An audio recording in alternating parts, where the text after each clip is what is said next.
Hello,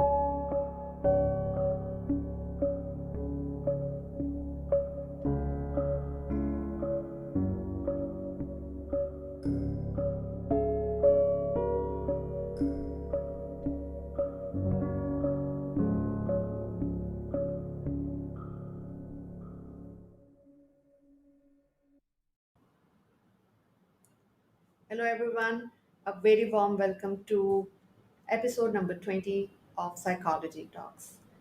And today we are going to discuss about how to deal with traumas of our past or how to actually deal with those memories that has created so much intense stress or pain in our life. Uh, this is the fact of life that we cannot control these events which can happen to anyone, but when bad thing happens it can take a while to get over the pain and feel safe again. Emotional and psychological trauma is the result of extraordinary stressful event that shatter your sense of security, making you feel helpless in a dangerous world. Psychological trauma can leave you struggling with upsetting emotions, memories, and anxiety that won't go away. It can leave you in a feeling of like numbness. You feel so disconnected and unable to trust anyone in your life. Usually, like when people go through these trauma and stress, um, the time heals them and they get over with this trauma. But to some people it is so difficult to cope with this trauma, and these symptoms linger on and interfere with their daily lives, and these symptoms just do not go away. Some people may develop acute stress disorder in which they have extreme symptoms of stress and significantly interfere their daily lives, like school, their offices, their career, and other can develop some post-traumatic stress, which is also called PTSD. Um, so it is like a very difficult thing to deal with. So today's guest I have invited, and he is the expert on this topic. He is the healer, national keynote speaker, trainer, serial entrepreneur, and sought after international authority on brain optimization and mindset transformation work. He has helped thousands of people in dealing with post trauma in life. He provides brain optimization processes to help people achieve peak performance and emotional uh, wellness in their professional and personal life. He is highly specialized in his field and he has years of experience and has trained many people resolving their trauma and has helped them to optimize their performance in their lives. So let's welcome Michael Cortina. Hello, Michael. A very warm welcome to our today's show. Thank you so much for being here. Thank you, Ambreen. I'm thrilled to be here. I appreciate you having me on and excited to talk about this topic that is so prevalent and impacting so many people's lives. I applaud you Mhm. for making that a topic here. Mhm. Yeah, thank you so much. I mean, it's an honor to have you here actually, because you have like wealth of experience in this field, and I'm sure our today's audience who are live or maybe like when they are seeing the recording, they will learn a lot from you. So before we go and we start the our discussion, just give us like I have given a brief introduction, but just give us a little bit about yourself, that what actually brought you in this field and how you get into it, and what gives you the motivation for doing all this like brain optimization and everything. So Sure, thank you. You know, well, on the one side of the coin, on the personal side of the coin, I've experienced my own sort of trials and tribulations and trauma in life. I've had my own experiences in these areas and have sought out healing and different ways of getting things resolved. And more so on the professional side, I went into the field of to be a clinical therapist and seeking to get people healing and results and outcomes. And after doing that for over 10 years or so, I was not really satisfied with the level of success that I was Mhm. achieving with my the people that were coming to see me. And when there was some success, it took a lot longer than I would have wanted. So I was really wanting something much more powerful and effective and substantial for the people that I was serving. I wanted better for them. Yeah. And I remember actually thinking about getting out of the field. I was going I was going to get out altogether and just Yeah. go a different direction because sort of the traditional routes what I had been trained to do weren't really getting it done at the level I'd like to get it done for people. And so Yeah. that's what led me on this journey of going way outside the box, things they don't teach you in school, Yeah. Yeah. about finding ways of really engaging in brain based healing and optimizing the brain and getting true sustainable Mhm. transformations for people. Yeah. And once I started tapping into that and developing that, Mhm. it just reignited my passion, and there's been no looking back since then. Yeah, yeah, that's interesting. I mean, brain optimizing is actually a very interesting term. So it's like, how does it link with like trauma and the brain optimization? Is it really linked, or it's different? Yeah, so my definition, so what I've defined as brain optimization is really it's about getting the brain to respond to life in the Hmm. most enticing and optimal way possible. So there's lots of application for that as it relates, and that'll be somewhat individually defined as it applies to somebody who's experienced trauma, as you mentioned in your introduction. Hmm. They're experiencing all sorts of horror and anxiety and reliving things. Hmm. And so for them, optimizing their brain in such a way that none of that pushes buttons anymore and it's completely resolved is a big deal for someone who's been through the sorts of things that people have been through. Yeah, yeah, that's true. I mean, so like, let's talk about some like trauma, because what is the normal, how you define trauma, and how is it different from like emotional stress or something? So maybe we can like educate our audience today that how trauma is defined and how it is different from normal emotional pain or stress. Great question. Phenomenal question. So, trauma, as a broad sort of definition, I would say that trauma is a normal response, a normal reaction to an abnormal situation Okay. that somebody has experienced. Mhm. And what can happen then is a person can experience all sorts of emotional dis ease Yeah. as they are moving forward in life. It could be things like nightmares and Mhm. anxiety and broken relationships and addiction and substance abuse. It could be panic attacks. It could be Mhm. avoiding, kind of shutting in, staying in, not wanting to go out anymore. Yeah. All sorts of different ways that trauma can impact an individual's lives, career, job. It can make it impossible to go to work or very difficult. Yeah. So the I think the thing that I like to highlight about it is this. I used to do this. I used to work for an organization where I did the clinical orientation for all of our new employees coming into the system. And when we got to PTSD and trauma and so forth, there was one slide I would have up there, and it listed a number of different traumatic events people can experience. And I would tell my new orientees, I would say, there's only the last bullet point is the only thing keeping this slide alive in this entire presentation. And that last bullet point said the following. It said, traumatic events are individually defined. Okay. Because if I was going to try to list all the events that could be traumatic, I would have 300 slides in that presentation and everyone would go to sleep. So Yeah. it was really about how it's individually defined.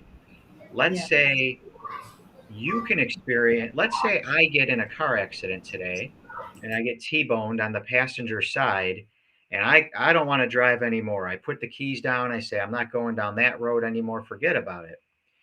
And let's say you get in the same exact car accident, you get T-boned on the passenger side. And before you could blink your eyes, you're saying, give me the keys, give me the keys. You want to drive another car. So what's the difference? We both Yeah, experienced the that's true. same event. Yeah. The difference is the way my brain processed it. My brain processed it and laid down the neural tracks as a traumatic memory. Your brain, not so much. It didn't. Mhm. And that's just the difference in an organ, just like any other organ. Livers, hearts, gallbladders, lungs. Some people's organs experience dis-ease and other people's don't. And so, of course, the same would be true with the brain, if that makes some sense. Yeah, you defined beautifully, because I think this is very important that, um, any event could be traumatic for someone, but same event cannot be traumatic for any other person. And like as you mentioned that, the car accident could be same, like, the person who has gone through the same event uh, could feel traumatized after that accident. And I've witnessed and I've observed like people who might not have actually gone through the event itself, but sometimes just witnessing the event can be so traumatic for the person that, doesn't mean that, they have gone through the experience, but just like, for example, if someone has seen the car accident, or the, so like, or if someone like saw that someone died, and only that experience could be so traumatic that it may give them chills or nightmares or panic attacks. So we cannot actually say anything. Yeah. So yeah, you wanted to say something. Yes, that's a great point you're bringing up, and that there's a distinction there, because as prevalent as trauma is, I mean, it's really really prevalent. There's a lot of it, but I find too that sometimes it gets overinflated. Like absolutely everything is a traumatic event, and it's not true. It's not Yeah. true. Yeah. And one of the things that can distinguish this between somebody who experiences, let's say somebody experiences a distressing event and it was bothersome to them. Mhm. Well, the thing that could distinguish that from then really becoming full blown trauma that continues to impact their life in adverse ways, or even PTSD, Mhm. is, does it continue to persist? In other words, if you're human, if you're living, if you're breathing, sooner or later you're going to experience something that is Yeah. less than desirable. Absolutely. and and at some point, somebody experiences this and they sort of move on with their life and they move forward, and it was upsetting at the time, but they move on, and they're no longer bothered by it. Yeah. Whereas that other individual continues to be bothered by it, continues to experience emotional distress, continues, like they just can't shake it. That's Mhm. when it's time to, that something a little more impactful has happened with their brain. It's no Yeah. judgment on the person, just the way Yeah. their brain responded. And that's when it's time to maybe start looking for some professional help, because it's not sort of resolving on its own. Yeah, yeah. I think that's very important to know that, basically when the person feel that they cannot carry out their normal task, for example, or when they are when they're not carry out the routine work. So that is the time they should realize that there's something going on, something wrong going on, and that is the time they need to find out or to seek some professional help. Because I believe that trauma cannot be actually healed by itself, or even like, by discussing with a family member. It's not possible. Because this is usually what happens. What I have seen as among the people, like, these are the memories that they actually try to run away from it. And that something that, you cannot run away from the memories unless you just confront them, resolve them, and that is the only way to actually deal with trauma. But you can also put some light on it, that how you actually make that confrontation, because I know that this is not possible on the individual level, but if someone is going through it, that how they can do it.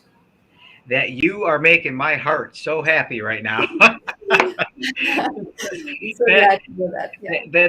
that's brilliant. You're Yeah. exactly on point. See, Yeah. what happens with a trauma, and when you're talking about the individual can't typically resolve it on their own, that this is true, because Yeah. what happened is they experienced something. So something happened to them. Let's figure Yeah. this way. Something happened to them that Yeah. caused them to be the way that they are. Yeah. This wasn't something they did to themselves. It was something they witnessed, something they saw, something they experienced personally, something that happened to a family, a friend, even a stranger, depending on, the nature of what True. they've experienced. Yeah. But something happened that made an impression on their brain that caused them to be the way that they are. So Yeah. it was experiential. It wasn't something that happened in isolation by themselves. Therefore, the resolution lies in another experience, someone joining with them, a professional joining with them, and happening to their brain in a way that's going to optimize and resolve that. And that is exactly where the healing and the transformative response lies. It takes another experiential component with that other individual to get it done at the deepest level. Yeah, yeah, that's good. Let's go through the audience as well. Somebody, like a lot of people have joined from different places, and they're saying hi. Robert Berry is a good friend, and he's joined. Thank you for joining, Robert. And somebody is saying savor, like savor the flavor of awesome in you. Thanks for sharing your That's delectable. Kenneth. Yeah, Hey, Kenneth, how you doing? yeah, it's just thing. And then sorry, oops.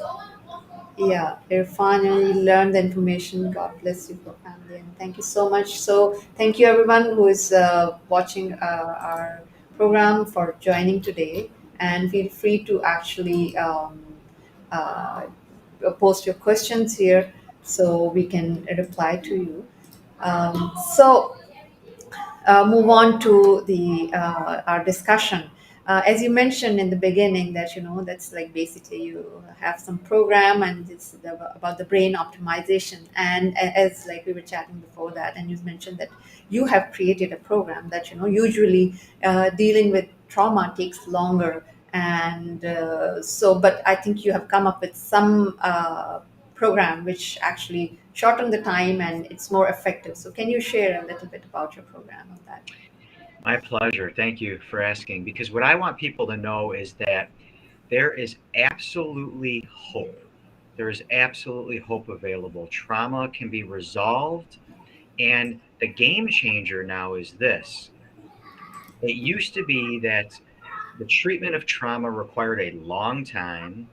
It meant that people had to relive and re experience ongoing pain they've already endured and survived, in the process of getting the trauma resolved.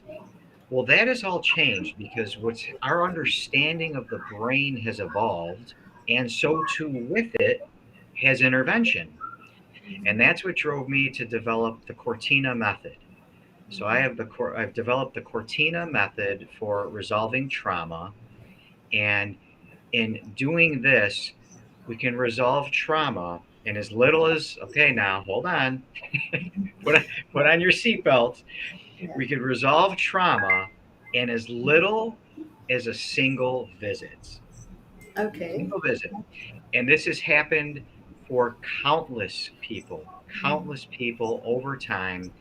And it's really what the Cortina method is it's a brain-based healing methodology that uses a very strategic protocol such that people do not have to relive or re-experience distressing emotions.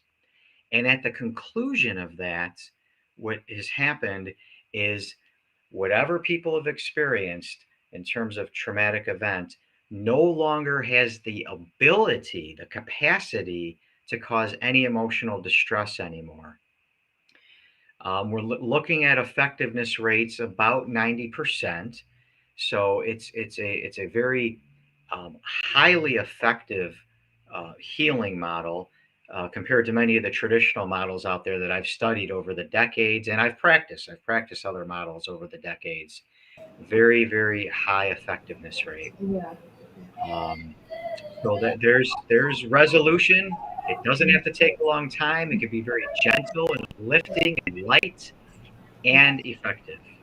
Yeah, I think that's a great discovery, or that's a great, I think, way to help people to deal with trauma, because usually people, it takes a lot of time to, cope with trauma. And what I have seen is like a lot of people have to go through hypnotic way or treatment to deal with trauma, or sometimes they have to take some medicines to relieve their anxiety or panic attacks. So I think that would be great, like great way of dealing with trauma. And especially you mentioned it's just uh, one sitting, it can, you can see the difference. So I think that's amazing. Usually, so because what I have seen is like when, because trauma could happen to anyone at any time. You can never avoid, we can never plan our lives in a way. um, and as you mentioned that it could be any event which may not be traumatic for anyone else, but that can have a very profound impact on our brain. So if, like, moving on further, do you think that trauma is sort of link with some past memories or something, like as you mentioned that any event can be traumatic for anyone? So do you think that maybe like if someone has disturbed childhood, they are more prone to witness trauma, or traumatized by any normal event? Do you think, is it this is one way, or no, there is no link to this? Yeah, absolutely. We see this time and time again. So I'll meet with somebody. Oh, here's one example. So I'll meet with all sorts of people. I meet with entrepreneurs and CEOs and successful business people. I also meet with a lot of veterans, and we'll see that veterans who might be experiencing PTS, and it may be deployment related. However, what's very interesting is many times in connecting with these individuals, you'll find that there's stuff that happened earlier in life, in childhood, pre-military, certainly Yeah. pre-deployment, pre-military. And so you certainly see a percentage of people out there who have they've experienced this, and then they've experienced this thing, and then they've experienced this event, and then all of a sudden there's one other event that happens, and that was it. That was the thing that pushed everything over the edge. And so in a sense that they were, I don't want to say, not necessarily predisposed, but Mhm. they had a number of life experiences that were starting to have a cumulative effect, such that when that one more event happened, the floodgates opened. So that absolutely does happen. Yeah, so I think that's very true, that maybe like the past unresolved memories, I mean, actually, or some events that happened in the past could actually take some sort of went out in those event, or that's they found the way to actually come into the consciousness through that event. I mean, it's just that event that triggers those memories to come back in the consciousness. So do you think that it is important to bring those memories back and become aware of this, and this is the way to deal with trauma, or any other way you feel that that's the effective way to deal with trauma? You know, it's um, it requires more than bringing it back into um, so that there's awareness. That's a slippery slope too there, because what can happen is as that gets brought into awareness, that can cause a lot of emotional distress. Yeah. And remember, the one thing that we want to do, particularly in the Cortina method, is we're practicing a way where the person doesn't have to relive emotional Okay. distress, where the Okay. process is much more gentle and healing and light. Mhm. So it's sort of a yes, but how do we do it? Right? Mhm. So we want to bring these things in, Mhm. get them resolved, and yet simultaneously do it in a way that doesn't cause the person to feel triggered.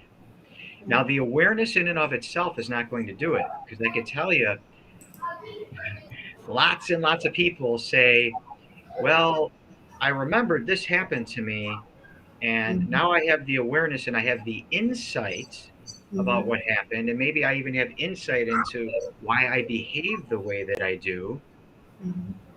But the same people will tell you that they continue to experience um, high levels of emotional distress and they're still bothered by what happened. So the insights and the awareness in and of itself is not enough for true transformative healing and resolution that's sustainable. It's going to take more than that. And a lot of people will talk about, oh, just talk about it and get insight and so forth.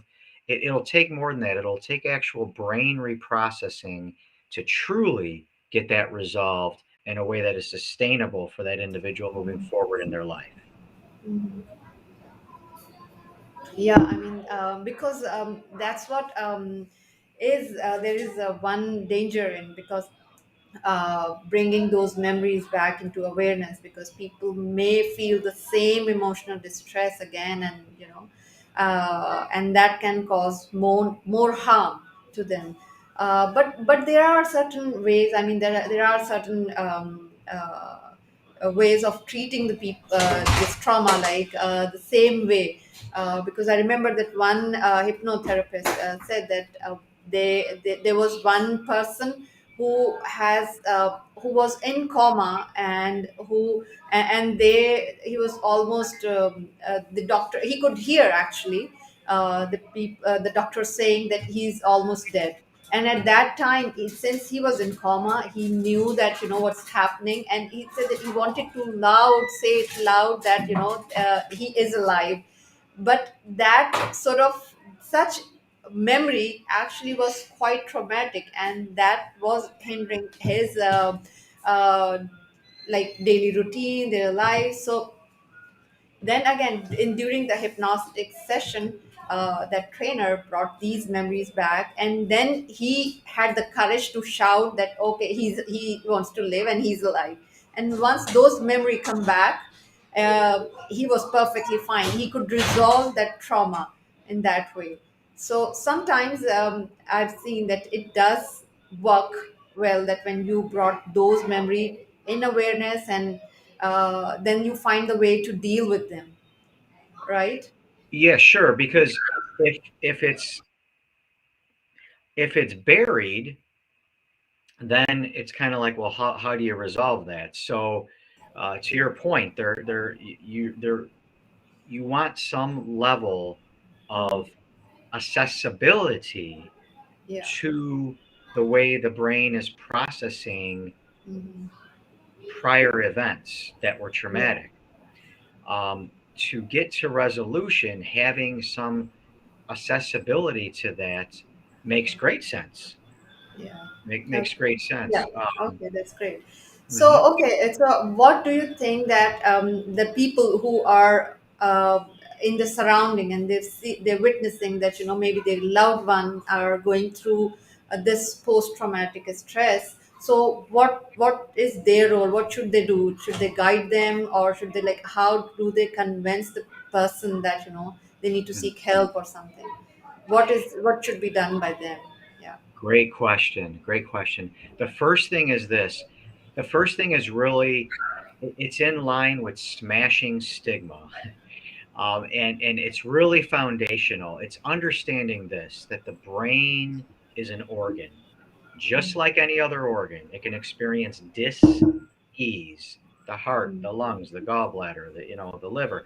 Any organ can experience dis-ease. So why wouldn't it be the same for the brain? Yeah. And just like somebody who is experiencing crushing chest pain, their family member, their loved one is going to say, hey, go to the doctor, go to the hospital. You might be having a heart attack. Well, this individual is experiencing profound emotional distress that's going to have a real impact on their life.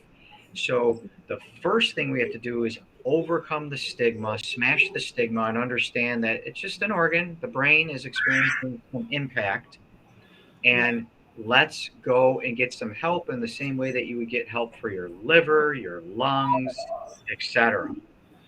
Um, Knowing that there is hope, there is healing, that it can be resolved. I've met with some people. It was kind of good that maybe I knew this after the fact. I met with Okay. some people, and they told me this is what they told me after Okay. we were done with our Okay. treatment. They said, you know, I've been trying to feel better for years. I've done therapy and I've done counseling and I've done meditation and I've done all sorts of things. And you were my last hope. And if this didn't work, I was going to kill myself. Oh my So, God. I'm glad that would have been a lot of pressure That's true. to, Oh, to know this ahead of time. But I'm no kidding. I actually literally yeah. just met with somebody Yeah. um, Oh my God. who told me this just Oh my yesterday. God. So, what's your So, strategy to save his life? I mean, you're his last hope. so what I want people to know is this: is that um, suicide is a permanent solution to a temporary problem. Yes, this can feel overwhelming, and yes, this can be very distressing, but it's temporary because we have a solution. We have healing. We have transformative work that is sustainable. So that is what I want people to know. Break down the stigma, get assistance, and move forward in life.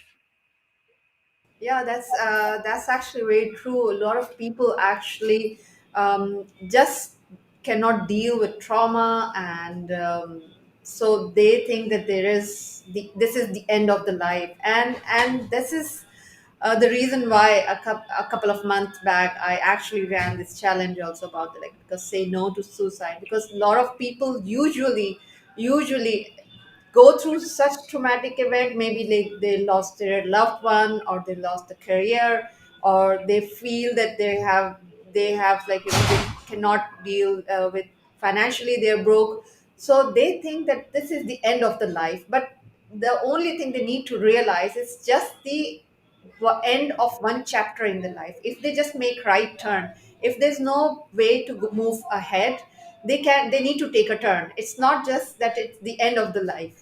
So it's just a matter of looking for the right opportunity, looking for the right way to deal with it, and that is the solution.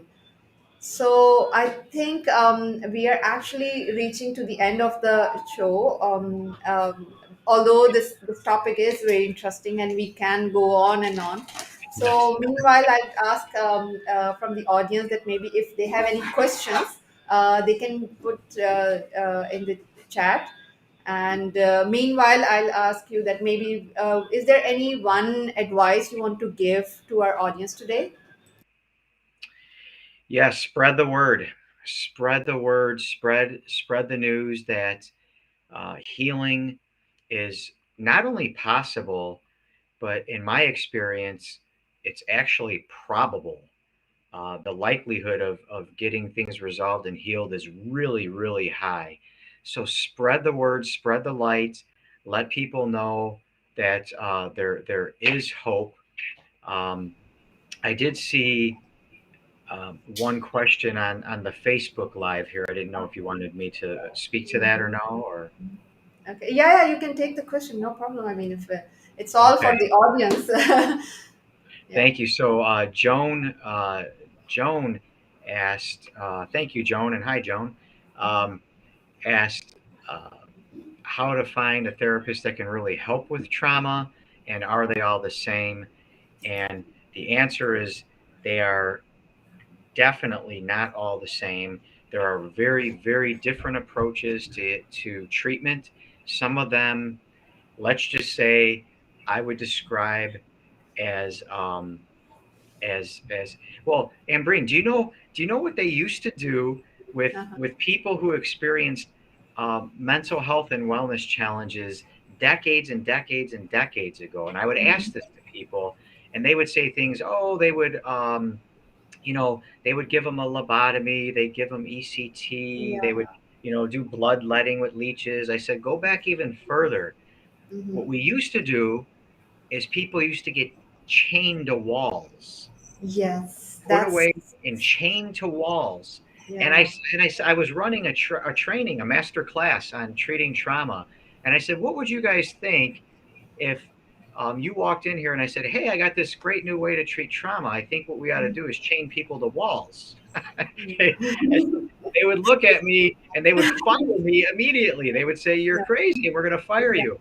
I Yeah. said, yeah, it's barbaric. We think that that's barbaric.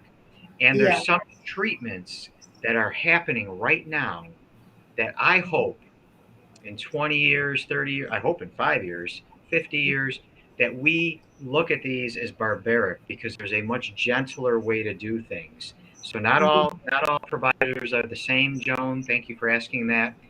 And feel free in terms of looking for a therapist who can really do some brain-based healing. If Yeah. you just message me, you could go to my website, which Yeah. is michaelcortina.com, michaelcortina.com, and I could connect you with some great resources. Yeah. I mean, that question was very enlightening, and thanks for, I think, John's also to actually ask this question.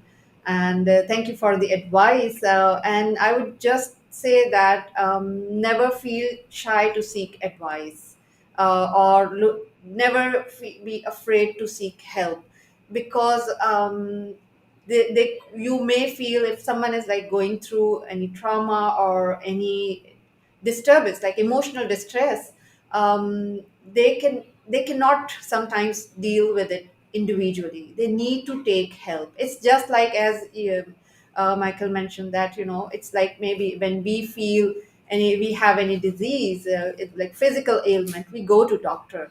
And emotional distress is same, psychological distress is same, disorder is just same. Like, we do feel, if anybody is suffering from psychological disorder, they do feel pain emotionally, and emotional pain is as severe as physical pain, so it needs to be treated as soon as possible.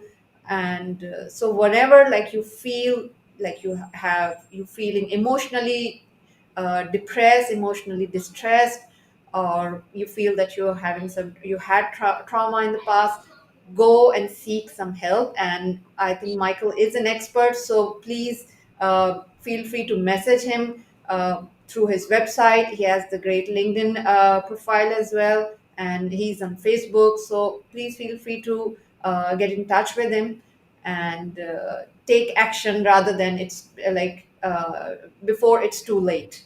So that's my advice. And thank you all for joining us today. And thank you, Michael, for the enlightening session today. It was great having you, and you shared amazing and very great insights today. So thank you so much.